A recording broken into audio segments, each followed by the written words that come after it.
आपल्या सर्वांकरता एक अतिशय ऐतिहासिक दिवस आहे।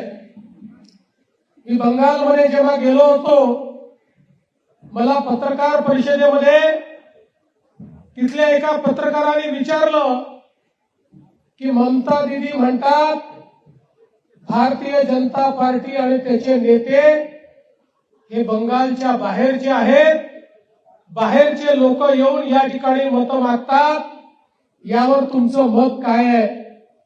मी त्यांना सांगितलं, आमच्या भारतीय जनता पार्टीची निर्मिती ज्यांनी केली ते श्यामा प्रसाद मुखर्जी हेच बंगालचे होते। त्यामुळे खरा बंगालचा पक्ष जर कुठला असेल तर तो भारतीय जनता पक्ष आहे। आणि आज बंगालच्या जनतेने दीदींना दाखवून दिलं बंगालचा खरा पक्ष कुठला आहे। आणि बंगालच्या लोकांनी ज्या प्रकारे प्रधानमंत्री नरेंद्र मोदीजींवर विश्वास ठेवून केवळ परिवर्तन नाही, बंगालमध्ये महापरिवर्तन करून दाखवलं। परिवर्तन नाही, महापरिवर्तन।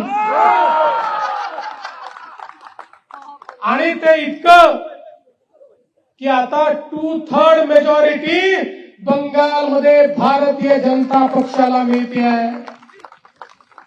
बंगाल असेल, आसाम असेल, पुदुचेरी असेल, हा विजय भारतातल्या जनाजनाचा मोदीजींवर असलेल्या विश्वासाचा विजय आहे। आजही देशामध्ये जनतेला एकच गोष्ट माहिती आहे आणि ती गोष्ट म्हणजे मोदी है तो मुमकिन है, मोदी है तो मुमकिन है, मोदी है